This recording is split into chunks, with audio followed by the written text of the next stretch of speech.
evening. What's going on, everybody? Welcome back to another edition of the J Area Wrestling Show. My name's Jose Ramos Jr., and it's great to see you guys. Hope you guys your week has been going well. Hope you have some great plans this upcoming weekend. But you've seen the title of the video, the thumbnail as well, if it hasn't already popped up the screen. Money in the Bank, one of my favorite matches of the year, right around the corner. We are on the horizon of the Money and the Bank event. This is the event that I really believe is one of the key matches and events in the year, much like how the Royal Rumble is the matchup that begins the road to WrestleMania. The Money in the Bank ladder match could set in motion the entirety of the wrestling year, at least for the WWE. The Money in the Bank ladder match first introduced in 2005. It was WrestleMania 21. And who would have thought 20 years later it would become a staple of the company? I think it was one of the more innovative ideas that the WWE had came up with, especially during the Ruthless Aggression era. A Money in the Bank contract where the winner of the ladder match would have a championship opportunity of their choosing, no matter what time, no matter what place, and no matter what champion. It has caused and created so many, countless moments, crownings of champions that we never would have thought would have happened. People like Rob Van Dam, Edge, CM Punk, and it even introduced in 2017 a all women's Money in the Bank ladder match that was first won by Carmella. Technically, it was James Ellsworth, but we don't talk about that first match. We talk about Carmella being the inaugural winner for the women. The ladder match, for many of you who are familiar with the channel, who are familiar with the live, you know that the ladder match is my favorite stipulation of all time. I look at it and I think it's simple, really. You have a number of combatants involved in the matchup. The first to retrieve the prize hanging above the ring is declared the winner. But the added layer of having a contract at your disposal, giving you that chance to essentially become a champion at your time and place of choice. I see John Cena here in the chat. What's going on, my friend? They said the one where I won is the best one, obviously in reference to the 2012 edition where John Cena defeated the likes of Chris Jericho, The Big Show, Kane, as well as The Miz, all a part of that. It was a five-man Money in the Bank ladder match, one of the smallest fields for a Money in the Bank ladder match as well. But I want to turn to you guys in the chat. Go ahead and voice your guys' opinions. What is your favorite Money in the Bank ladder match? Who do you think is the greatest winner in the match's history? What are some moments that stick out the most for you? There's a long list of matches, 20 years worth, and different eras of the matchup itself. I remember the very first six WrestleManias, or excuse me, the first six Money in the Bank matches had taken place at WrestleMania. Fun fact, I'll always talk about it, but WrestleMania 26, the event that we got to attend, was the last time we saw Money in the Bank at WrestleMania. So go ahead and let us know what you guys are thinking about in terms of the history of Money in the Bank. Sam Fran in the chat, correct me if I'm wrong, but wasn't there a specific ladder for the Big Show to climb? And hi, everybody. What's going on? What's going on to Peter Parker? Says, hello, everyone. Hope you all had a great Thursday. Likewise, Peter. Great to see you back in the stream. Appreciate you and your support as always. But to go back to San Fran here, yeah, they had like a reinforced ladder that was specifically designed for the Big Show, obviously, because, the world's largest athlete needs a little bit of more reinforcement when he's climbing up a ladder. As a man of that size, with all due respect, should not be climbing up a ladder, especially to retrieve a briefcase of some sort. But yeah, that was first introduced, I believe, in 2010. The Money in the Bank ladder match in the 2010 pay-per-view, not WrestleMania 26, but the Money in the Bank pay-per-view in 2010. I believe was the first time we saw that ladder being introduced. It was also brought back in 2012 for the one that John Cena won. Sylvia, we missed you, Jose. I hope happy to make another live. Appreciate that, Sylvia. Always great to see you in the streams again. Love seeing you guys. We had a stream on Saturday for Backlash. Sunday we did not. We spent Mother's Day. It was a lovely time with the family. But we're back here on a Thursday. Hope everyone had a great weekend. Hope everyone had a good Mother's Day. Again, shout out to all the moms out there. A belated happy Mother's Day, but nonetheless, um, hope everyone had a good one. So I appreciate that. Thank you so much for joining us on another live here on a Thursday. We're talking about Money in the Bank, one of my favorite events of the year. It has really become really one of the big pay-per-views or PLEs of the year. Way back when there was the five, the Royal Rumble, WrestleMania, King of the Ring, SummerSlam, and the Survivor Series. And obviously the King of the Ring event got discontinued there for a while in terms of a pay-per-view. I think now Money in the Bank has taken that spot in terms of the big five. It's like an all-star matchup. It's a highlight reel.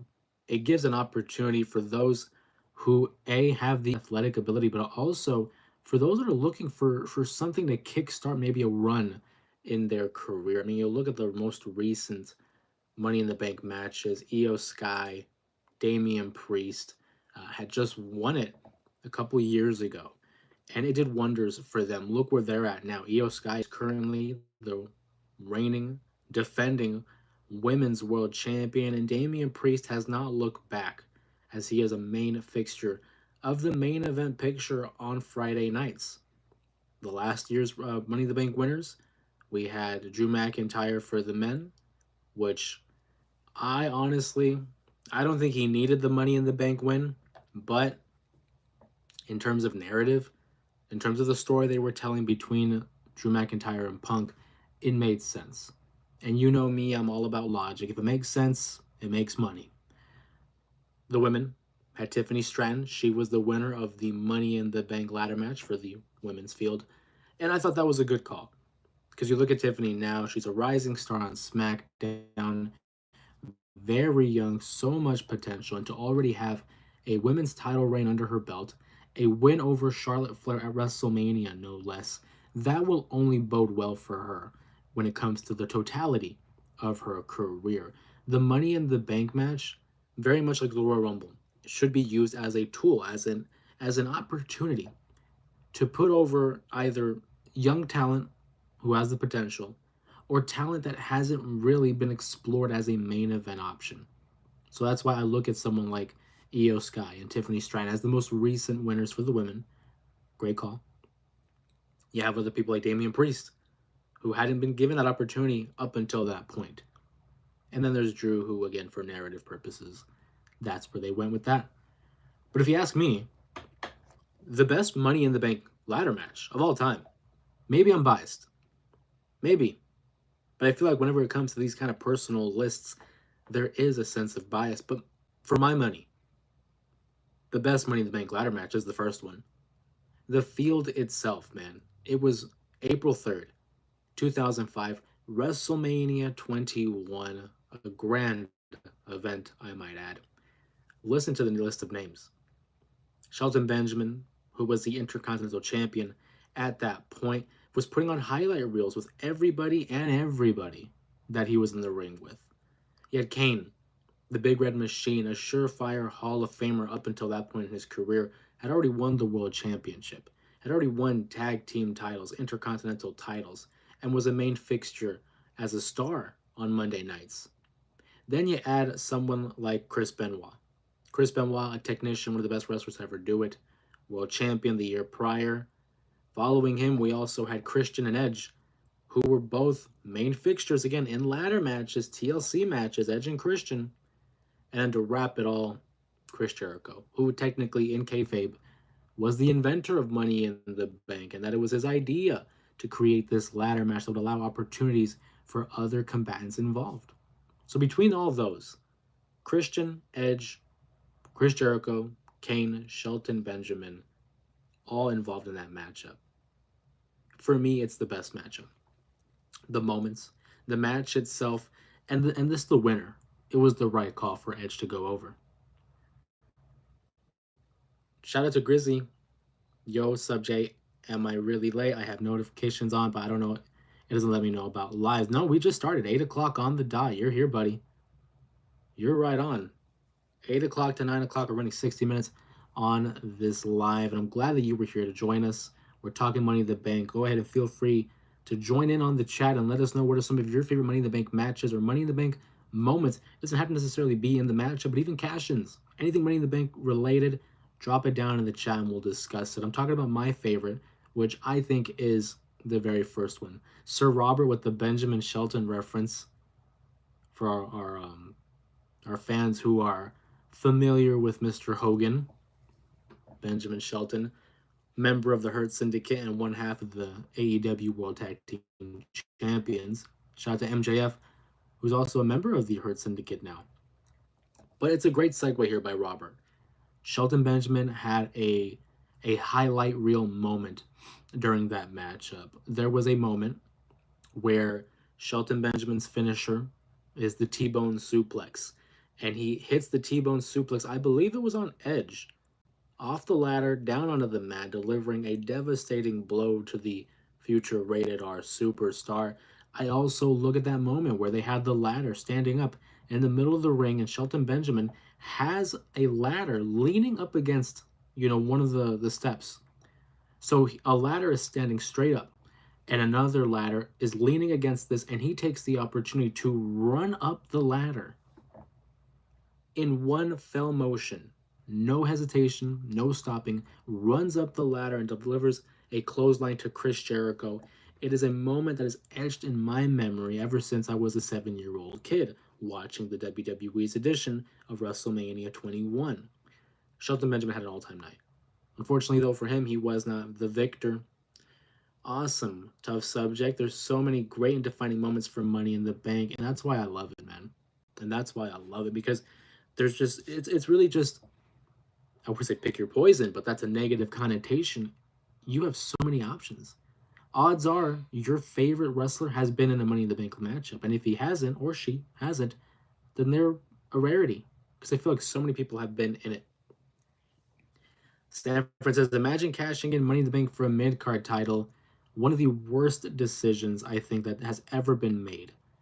Not only in the WWE's history, but specifically Triple H and his current regime. Austin Theory had won the Money in the Bank ladder match in 2022, had an opportunity to cash in whenever, on whichever champion. And of course, in kayfabe, he cashes in on Seth Rollins for the United States Championship. And get this, he fails. He fails to win that. So one, you've already destroyed the credibility of Austin Theory for not winning the matchup, but also for deciding to cash in on a mid-card title. No disrespect to Seth and no disrespect to the U.S. title, but if I have a championship opportunity, do you not think I want to go for the world title? The main title that everybody is gunning for? Why am I going to settle for second place? I mean, there's nothing wrong with that. But at least in this household, we don't settle for second place.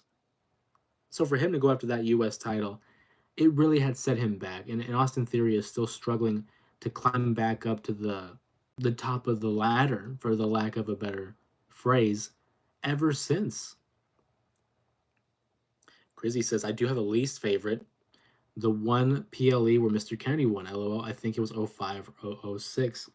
WrestleMania 23, where it was April 1st, 2007. Mr. Kennedy had won the Money in the Bank ladder match. I remember it very fondly. He had defeated the likes of King Booker, Edge, Randy Orton. Both Hardys were involved in the matchup. CM Punk was in the matchup. And Mr. Kennedy wins. I don't think it was a bad call, because at that point, he was a rising star. He had already defeated the likes of Rey Mysterio, The Undertaker, Batista, which, I mean, were controversial victories. Maybe not all of them were clean wins, but the fact is, I thought it was a good call. Now, I will say he might have been one of the worst winners in the sense that he never got to cash in. He never got to cash in. So I will concede with that. So we all know you can cash in for the up, up, down, down title. I swear. It should only be for world championships. Why would you settle for less? Nuggets are forcing game 7. I did see that. I just caught the tail end of that win. So will be interesting. Nuggets versus Thunder game 7. I'm thinking the Nuggets pull it off. I'll always go with the experience. What's going on, Sean? If we're talking about failed cash-ins, we have to mention Dolph. They stayed doing Ziggy dirty. But Dolph didn't fail a cash-in. Dolph was a successful cash-in. Now, I will say, what followed after sucked. It was a tragedy because, the concussions and he had to lose his championship. But his cash-in, I think, is one of the greatest cash-ins of all time. What's going on, Dion? I wish Punk won that one. If I remember right, it was his WWE debut. It was his debut at WrestleMania. Yeah, in 2007, it was his first WrestleMania. He didn't win the Money in the Bank, but he did win the following two at WrestleMania 24 and 25. I think Punk turned out fine. But if it wasn't Mr. Kennedy that year, you probably could have gave it to Edge because he ended up with it anyway. P Dubs in the chat, what's going on? It says I got to give it to the very first one. Just the concept, being new, the vibe of WrestleMania 21, it was epic to me. And I have to agree. Just the vibe of it all. It was WrestleMania Goes Hollywood. It was an opportunity to push different talent. We talked about the field and to have Edge win. And it's a great segue back to the matchup that I was discussing earlier. But to have Edge go over and win that first Money in the Bank ladder match, I think was the correct call. Here's a guy who was steadily becoming over with the crowd, not only as a babyface, but as a heel, specifically during that period in time.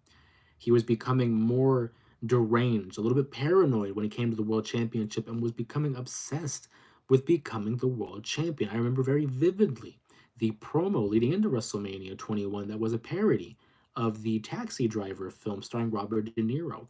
And you had everyone lined up talking about, the famous line of, you talking to me?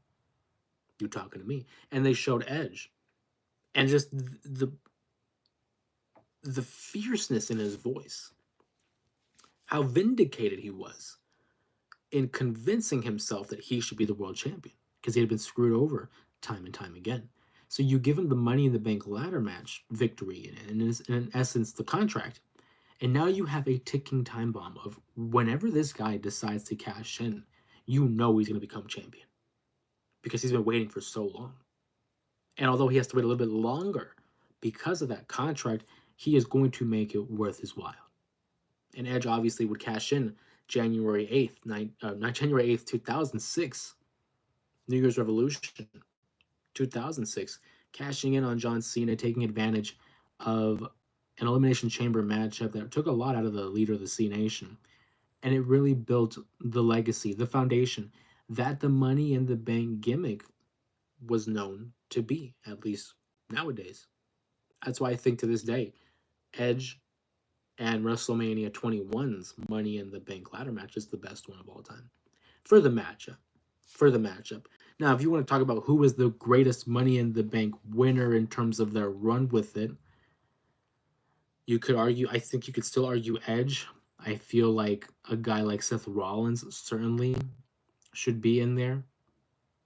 But the greatest cash-in, I'm very partial to Edge, but I think Seth Rollins might be the greatest cash-in. I want to hear from you guys in the chat. Go ahead and comment down below. Who do you think is the greatest cash-in of all time? I think it might be Seth, man. WrestleMania 31. What a great moment. Swoops in at the main event of Roman Reigns versus Brock Lesnar out of nowhere and ekes out the victory. Sorry, I must be confused on my memory going. Thanks, mid-30s. It's all good, man. It's a lot of stuff to retain. It's just some of us, it slips. No worries. I could have swore Dolph failed. No, he successfully cashed in. But I must be mixing up events with him. But I do not fault you because there were a lot of moments during his career where it did feel like it was a fumble. So it's like the Mandela effect. No worries, man. I think there's only been 2 fails, Corbin and Kennedy. I think The Miz has the craziest cash in. There's been a few. So Corbin and Kennedy, I don't even count Kennedy because he didn't get to cash in. Corbin failed, Braun Strowman failed, John Cena failed, Damian Sandow failed. I might be missing one more. Oh, Drew McIntyre failed last year. There's been a few. The Miz has a crazy one. I will give him credit. Otis was the worst Money in the Bank winner. Yeah, I still I'm still baffled that they had Otis win. If I'm not mistaken, AJ Styles was literally in the matchup. I would have gave it to AJ. You had Corbin in there too. He wasn't gonna win. Ray wasn't gonna win. Aleister Black was in that one. He could have won. Give me Aleister Black or AJ Styles for that Money in the Bank win, and we're golden. We're fine. But Otis winning, nothing against Otis, but it's just like, be real. Be real. Was he ever going to win a world championship? No. And what they could have done is have Otis and Tucker cash in for the tag titles. I still would have been mad at that because it's like, if I'm the winner of the Money in the Bank contract, why am I going to cash in on anything but the world championship? That just doesn't make sense to me. So by them booking Otis to win Money in the Bank, you're booking yourself in a corner. It's lose lose. I'd have to agree with Sir Robert. Otis might be the worst one. Heist of the century. It's one of the greatest calls. Seth is definitely a top pick. Yeah, man, the heist of the century. I get chills thinking about it, man.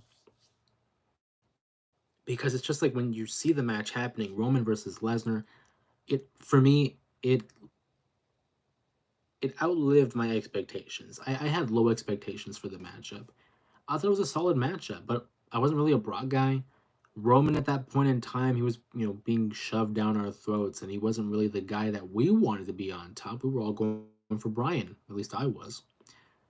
So when they had Seth Rollins' music hit, and you're thinking, oh my God, they're going to cash in now.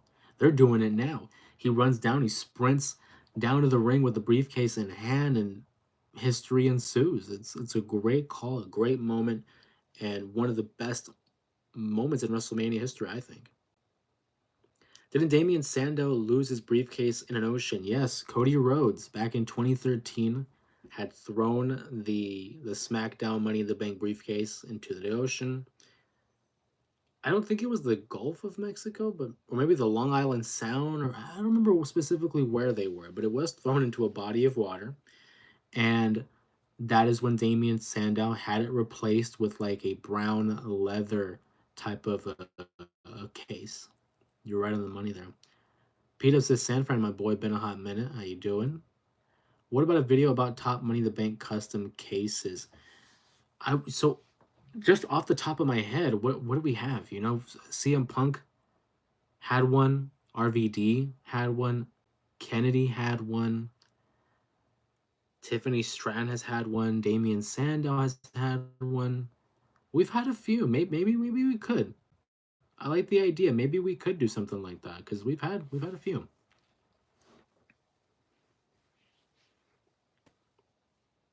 Aside from Seth, though, we talked about Edge.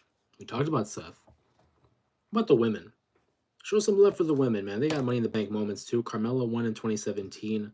2018 was Alexa Bliss. 2019 was Bailey. It was 2020 Asuka. 2021 was that not Nikki Cross? 2022 was Liv Morgan. 23 Io. Tiffany just last year. P-Dub says Tiffy at least top 2, maybe even number 1. It was perfect for her character. I did like the Tiffany Stratton one. I thought that was well done, and the way they had built it up between her and Nia, the dissension between the two, you knew it was coming. It was never a matter of if it was happening; it was a matter of when. So when they finally pulled the trigger on January 3rd of this year, the crowd went hot. The crowd went ballistic. It was great. The one fault I have though for the women's booking for Money in the Bank, if you look at the years 2018 to 2022, whoever won the Money in the Bank ladder match for the women, they cashed in within the next 24 hours. Like for what? 2018, 19, 20, 21, 22, for 5 straight years, there was no Money in the Bank duration for the women. Because in 2018, Alexa Bliss, she cashed in that night. 2019, Bailey cashed in that night. 2020, Asuka won it. And on Monday night, she was awarded the Raw Women's Championship because Becky Lynch had gotten news that she was pregnant and relinquished the championship, and essentially it was given to Asuka. In 2021, Nikki Cross cashed in the next night. 2022, Liv Morgan cashed in that same night. I'm okay with them doing the same day cash ins, even the 24-hour cash ins. But when you do it so frequently, it's a little bit deflating. It doesn't feel as special. It doesn't feel as crazy. I like having them hold on to that briefcase for a minute and building up that tension, building up the suspense, and the whole will they or won't they when it comes to the cash in. I think Tiffany Stratton was a good example of that. But for like 5, 6 years, we didn't have that. We didn't have that at all. So Robert says Io Sky winning was amazing. It was great. What's going on, Gianna Forever? Says yo, cruiserweight champion there. For those who are new to the stream, if you see these users with a custom badge next to their name indicating how long they've been a member of the Main Event Mafia, join the membership to have exclusive access to videos, first time viewing as well for the videos. Whenever we upload a video, those who are members will get first access to them before they're eventually uploaded. You get priority first in the replies, shout outs in the streams, as well as exclusive posts and polls in the polls as well. Io Sky, though, winning was a great call. With SummerSlam, Io, I mean, you guys know, Io's my favorite. When it comes to the women's division, she's money. Has the charisma, has the in-ring ability.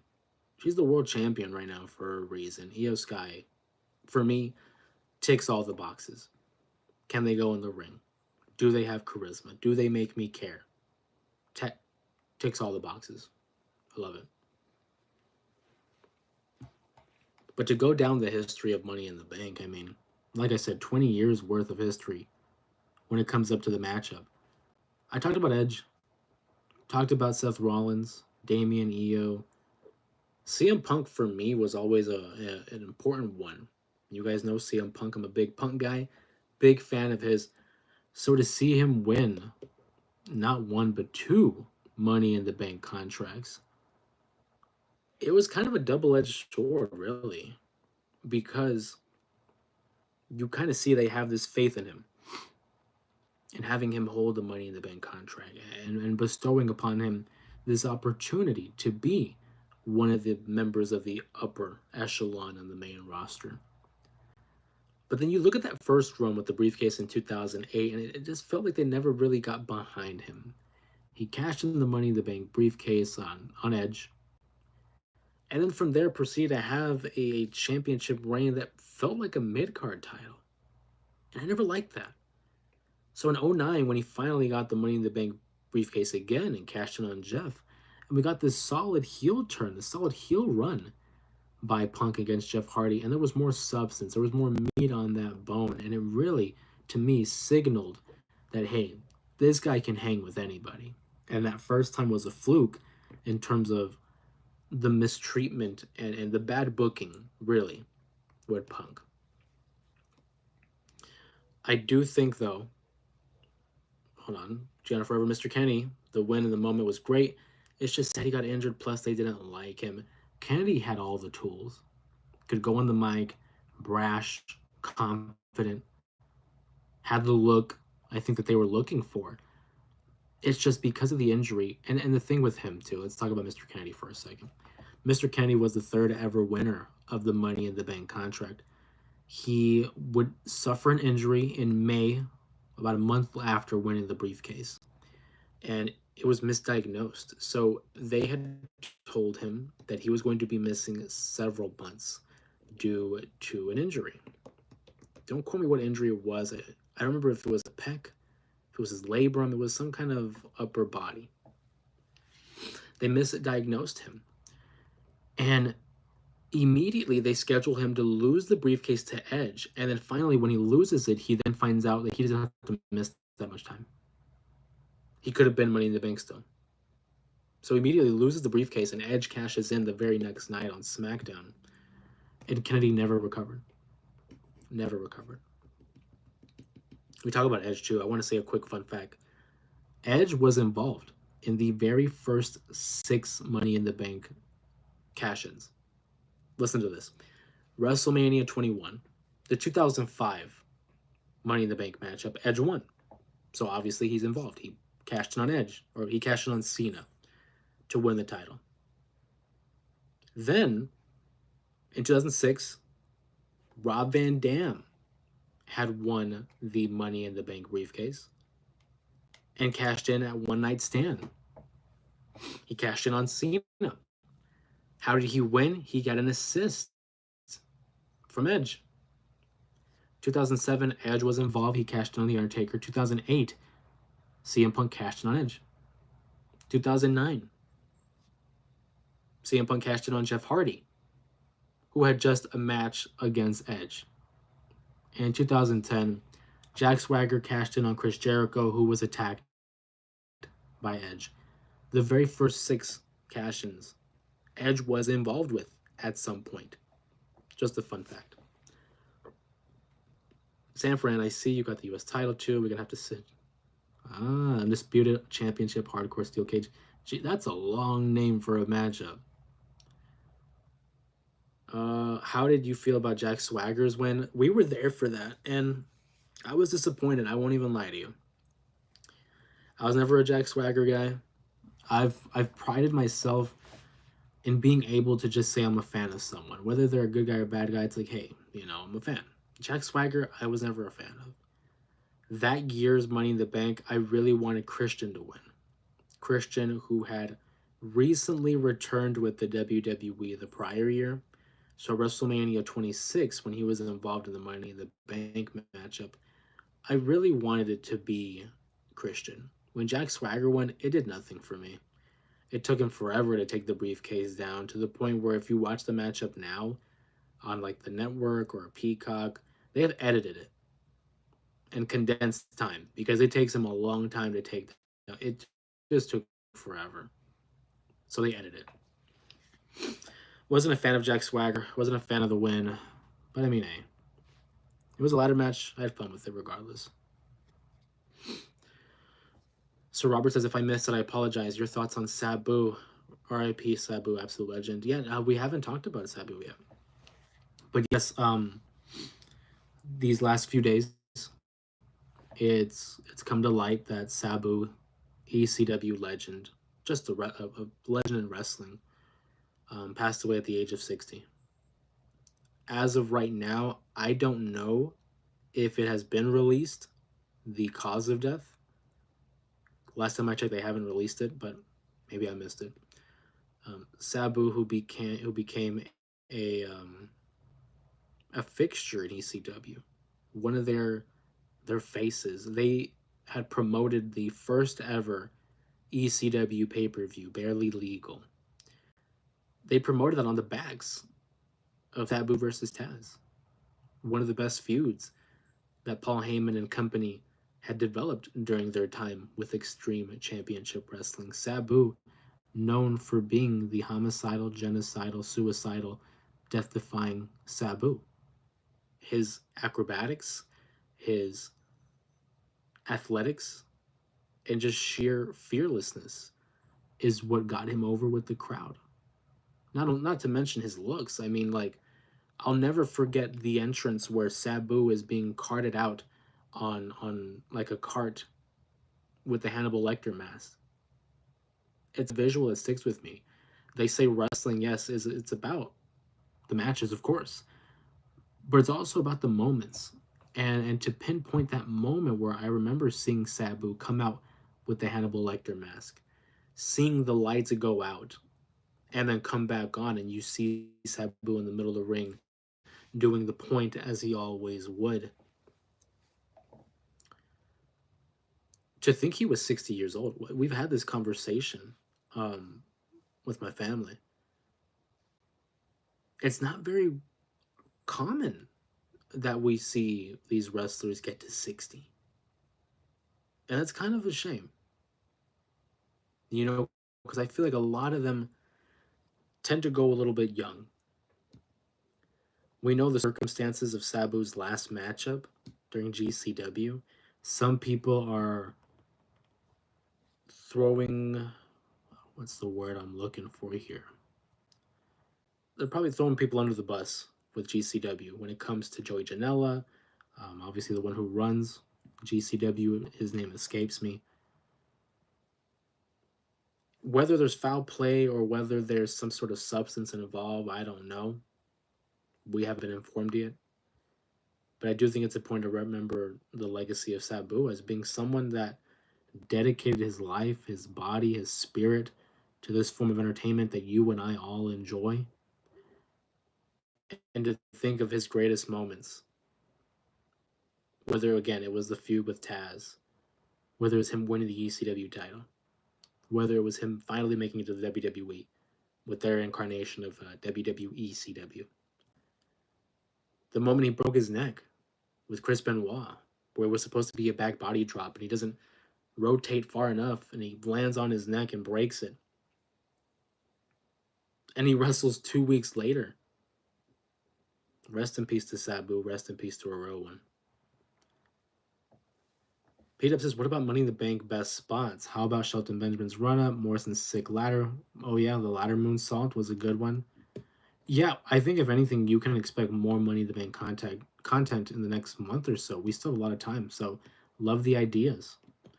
I think Cross wins Money in the Bank. I would love if Karrion Cross wins. If you ask me, though, I'm looking at guys like LA Knight.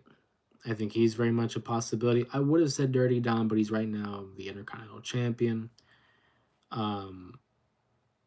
Finn Balor, but that's just me holding out for hope.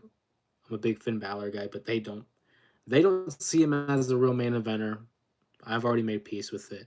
Karrion Cross would be a fantastic choice. If I were a professional, I would have 100% tried to be as close to Sabu, Foley, Funk, Snow, because any hardcore extreme guy as I could. Yeah. And I mean, the common theme, too, Sabu, Foley, Funk, Snow, all minds for the business. You know, those are the guys you want to hang around with and just be a sponge and absorb as much knowledge and information as you could. I was told he OD'd on the drug. Yeah. Yeah, I read that too. I read the 2PW, but I don't know if that's been confirmed. I don't know if that's been confirmed or not, but yes, I did hear about that too. And then apparently, I don't know if it was Joey Janela or I don't know, I don't remember his name, but the guy that runs GCW, that they might have supplied him with that, and they're under fire for that. There's some information that's still kind of shady, kind of shaky as well. So, but no, you're not alone. I also saw that. You said many die young, but I think that trend dies as years go on with the wellness policy and understanding of opioids and steroids. Well said. And I feel like with Eddie Guerrero and Chris Benoit, their situations, that was really a wake up call, specifically for the WWE. Obviously, pro wrestling is much bigger than just one company, but I do think the more years that pass by, people are becoming more aware of it, as you said, steroids, opioids, CTE, concussions, and just the overall health of the athletes. And so I feel like, I agree with you, I feel like they're the span of their lives are also stretching. So, well said, though. Well said, John. One Night Stand, too. Him and Ray, Total Cinema. It was a good matchup. I just don't like the finish, that it was a no contest, that Sabu and Ray couldn't finish the matchup. But again, I love the matchup, Sabu versus Ray. Sabu was always one of those guys that I was just gravitated towards in ECW, and Ray's my guy. Didn't Kofi use ladders as stilts, or was it Morrison? It was Kofi. It was Kofi at WrestleMania 26. What's going on, Muhammad? Usually, when someone dies, they don't reveal. It's either OD or suicide. That's what I'm afraid of. Honestly, I don't know. I don't know if Sabu would have done it himself, though. And OD, I don't know. I don't know. We'll keep an eye on it. We'll see if that information does get released to the public. I would assume it would get released to the public. It's just right now, maybe it's under investigation. Maybe, as you said, maybe there's something involved like that. I don't know. It's a shame. I don't know if you guys saw Taz. Taz had uploaded a video online in his first thoughts about it. He was also on Dynamite this week and spoke about Sabu. Again, these guys are intertwined forever because of their ECW feud. It was weird seeing Taz get so choked up. Sir Robert Brett, yes, Brett. That's his name. I knew it was like something Lauderdale. It escaped me. GCW has come out and denied it. Okay, but some of the GCW matches people could easily die. Yeah, well, it's like GCW is one of the largest indie promotions right now in North America. But I did see that they were under fire for it. Obviously, they're gonna deny it, whether it's you know accurate or not. But I just wanted to make sure people knew that that was something going on. But thank you for the name because the name kept escaping me. Do you watch Dark Side of the Ring? They put out an episode about the OG Sheik. Haven't seen it, but they have a lot of interviews, footage of Sabu, because that was his uncle. So I haven't seen the episode. I remember reading that the episode was coming up, and how eerie that is, knowing that Sabu's no longer with us. So we're going to be seeing a lot more of him in that documentary, that episode. I love watching Dark Side, but I don't have Vice TV, so we wait until the entire season is uploaded like on Hulu, and then I'll watch it from there. So I'm like on a delay. Once the season's over and it gets uploaded to Hulu, then I'm on it. YouTube though, Vice TV had uploaded the episode of Mick Foley and Hell in a Cell, and I recently watched that a couple of days ago. I already know Hell in a Cell. I know Mick Foley. I know his story, but it's very interesting to see it from the perspective of people that were there. They had Jimmy Corderas there. They had the doctor. I forget his name. Francois, I think his name was. The doctor was also interviewed. The Undertaker was involved. Obviously Foley, Briscoe, Jr. The Hell in a Cell matchup between Foley and Taker, man. What a time! What a time! It's one of the greatest. I mean, I don't want to say spectacles because it really was terrifying if you think about it. To think that someone like Mick Foley easily could have ended his career in one night. But knowing that he's okay for the most part, and knowing that the match turned out the way it did, hindsight being 2020, it is a spectacle, dude. It's hard to turn away from that matchup. Whether it is the bump off the cell, the bump through the cell, and then Mick Foley just fighting through the concussion and completing that matchup with The Undertaker, thumbtacks and all. It is the matchup that put him on the map. If you're a fan of Mick Foley, you were already a fan. But coming out of that matchup, that is when people started bringing the signs Foley is God. He earned a lot of respect from people, I think, both in the audience and behind the camera with that performance. Mick Foley, man. But we're talking about Money in the Bank. This is great conversation pieces as well. John Cena says Austin Theory was the worst. Why would you cash in for a mid card title? Thank you. That is exactly my sentiment. If you have an opportunity to cash in for a championship, why would you go for the US title?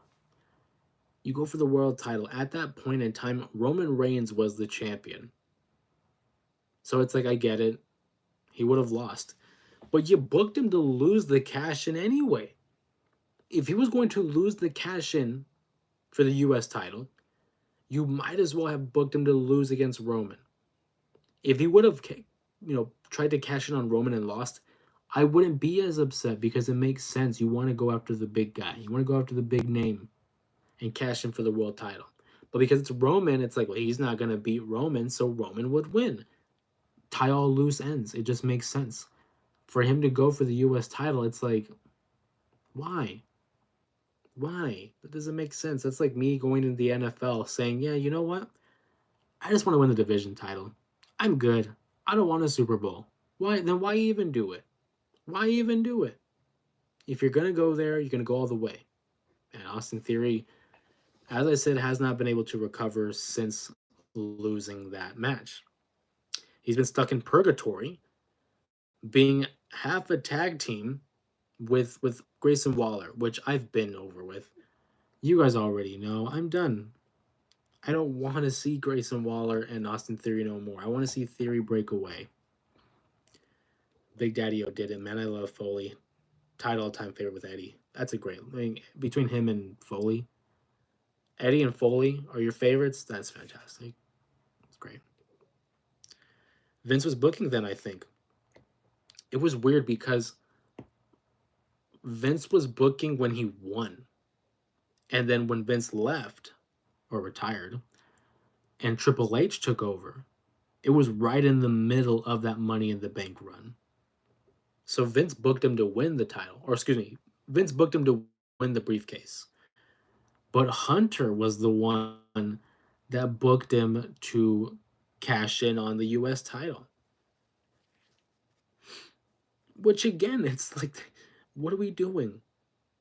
I think it's one of the biggest missed opportunities, biggest missteps that Triple H has taken since becoming the head of creative. It just doesn't make sense to me.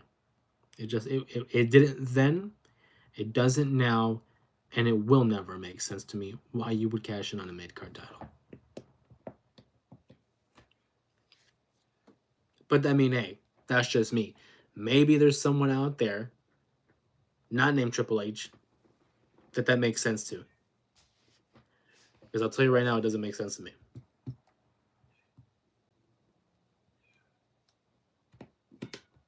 But I do like the ideas.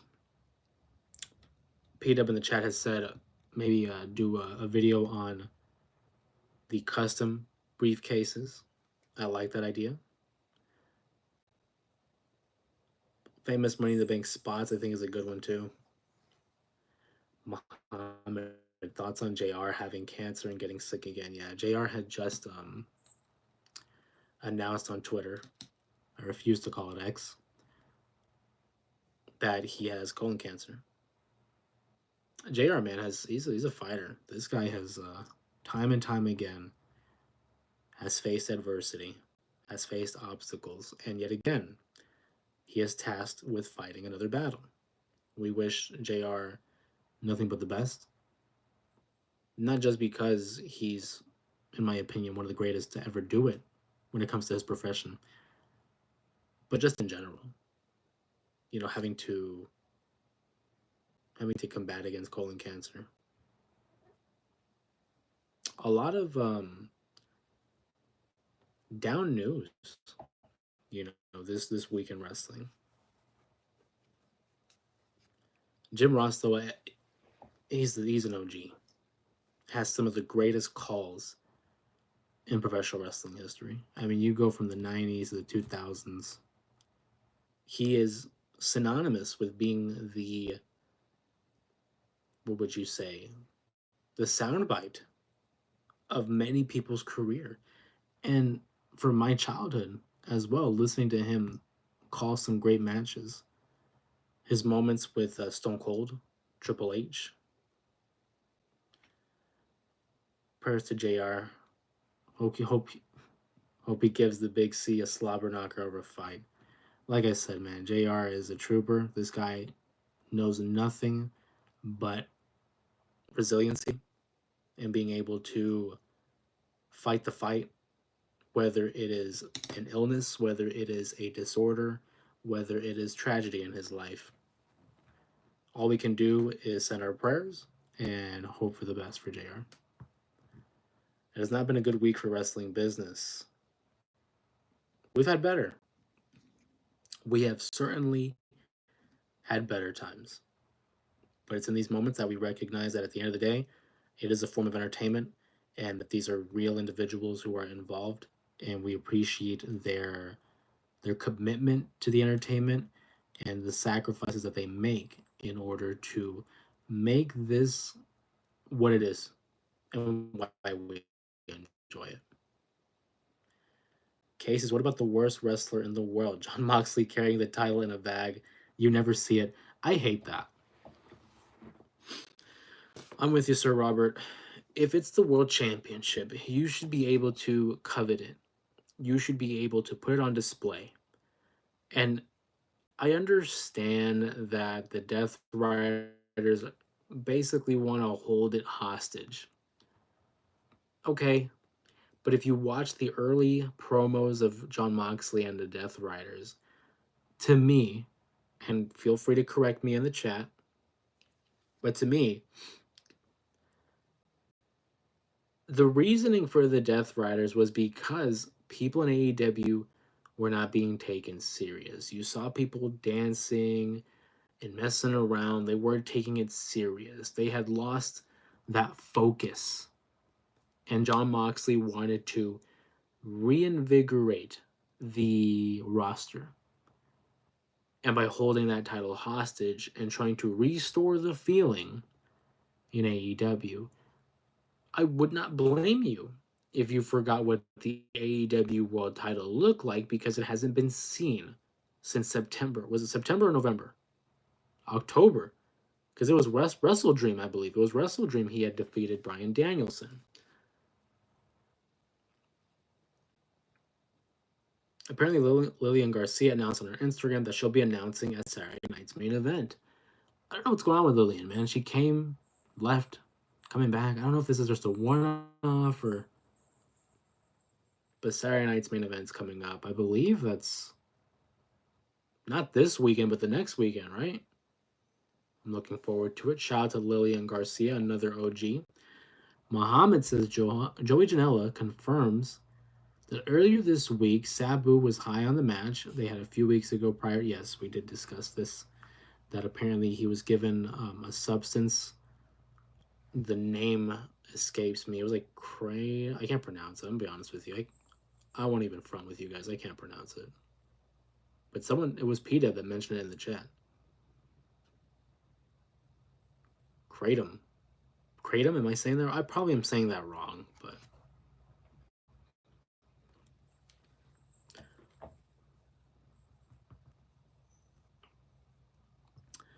who are some of your early, well, I don't know if it's early, but who are some of your predictions for the Money in the Bank winners this year?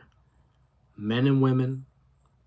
I know for me, I talked about Finn Balor because I'm a hopeless Finn Balor supporter. I do believe he should have another run at a world championship. You could argue he should have won it back in 2023 against Seth Rollins. They didn't pull the trigger. That's fine. If not him, I would like to see a guy like LA Knight. I think Braun Breaker certainly is on that short list. Maybe, maybe a guy like Karrion Kross. I think that'd be fun as well to see him. He could have his whole TikTok, gimmick with it as well. So Karrion Kross, I think, would be a great choice. For the women, though, I'm sold on Naomi. I think Naomi would be a great choice. Recently turned heel, did lose her feud against Jade Cargill, so this would be an opportunity to kind of restore credibility back to the character and give Naomi a sense of focus and direction, really, for her character. And how effective would it be if maybe someone like Bianca wins the title and Naomi cashes in and is the champion? We haven't seen Naomi as a world champion since 2023, you know, as the TNA world champion. But in the WWE, I mean, how long has it been? Maybe since the pandemic?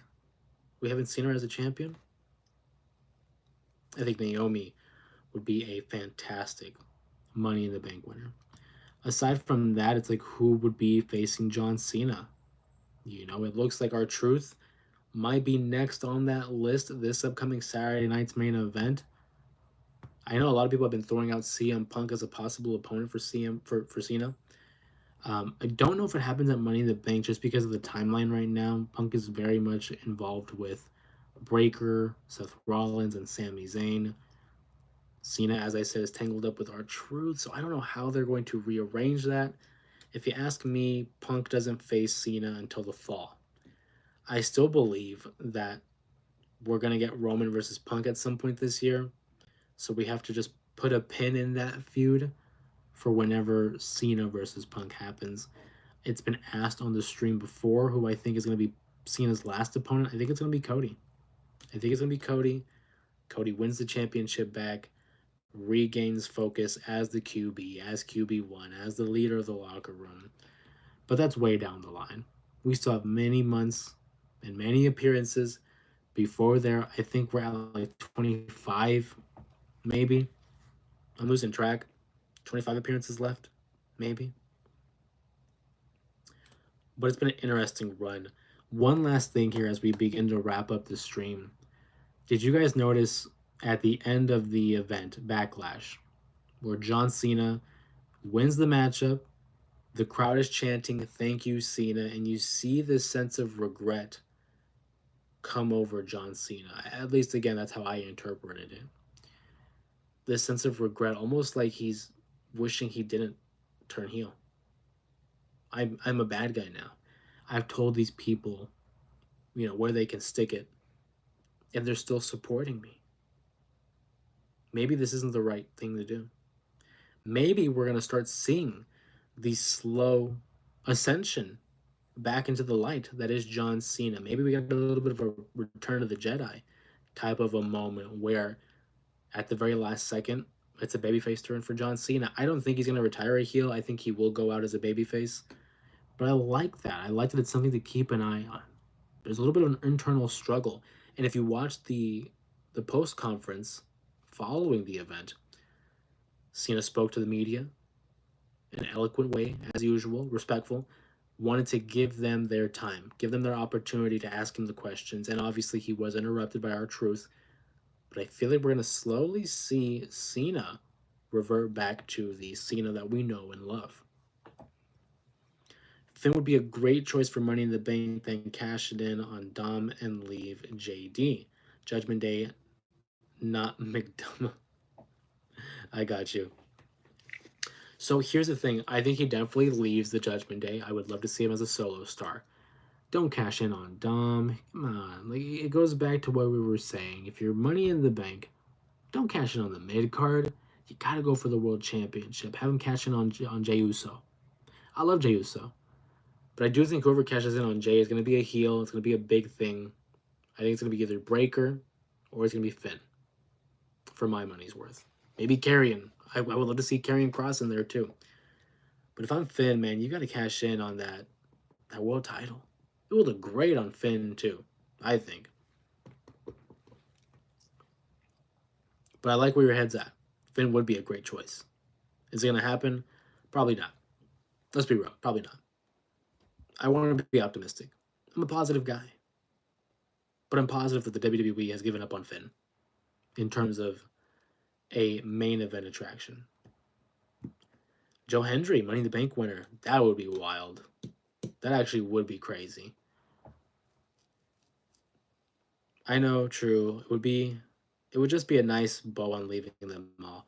Yeah, no, I agree with you. It would be, again, a nice bow. But is it crazy, though, that I could see it happening? Finn should go after the world title. But for his character's sake, I could see him cashing in on Dom because of jealousy.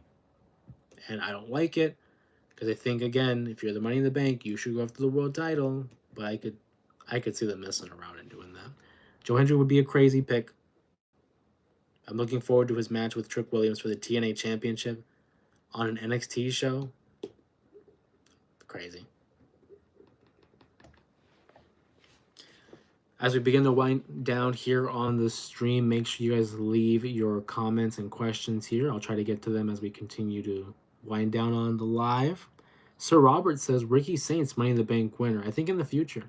I think he's a future Money in the Bank winner. I think they have big plans for Ricky and the WWE. Looking forward to what he's going to be able to achieve in the main roster.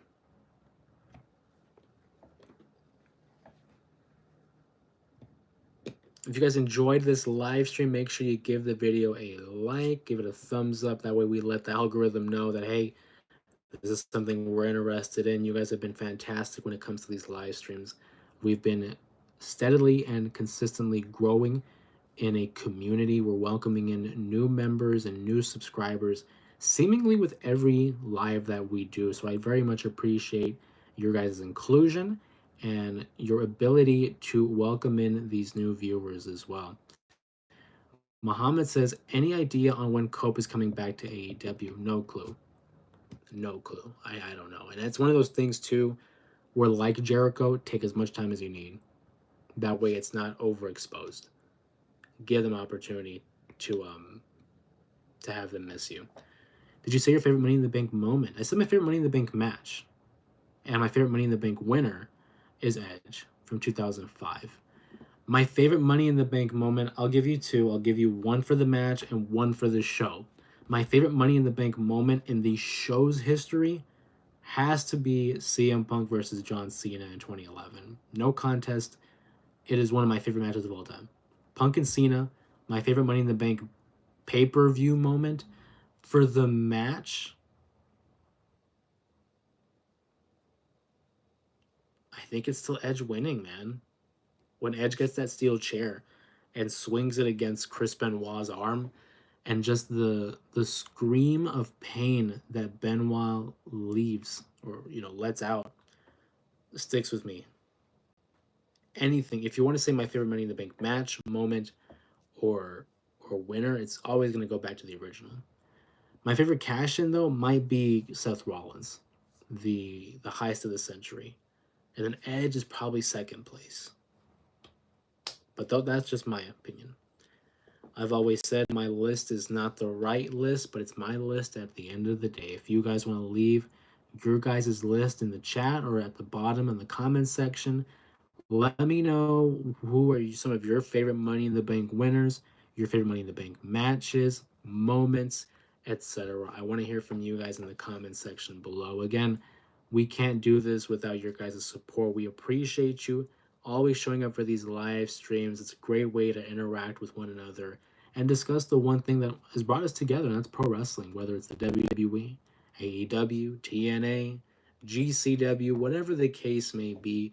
This is an opportunity to have everybody come together, ask their questions, share their knowledge of the sport itself. It's a great way to build a community. You guys have been doing great. We're on the road to 3,000 subs. Let's try to get there. And of course, appreciate you guys. Everyone have a great evening. Have a safe night. We'll see you guys again for another edition of the J Area Wrestling Show. Of course, my name's Jose Ramos Jr. Thank you again for joining us on tonight's live, and we'll see you guys on the next one. Everyone be safe. Have a good one.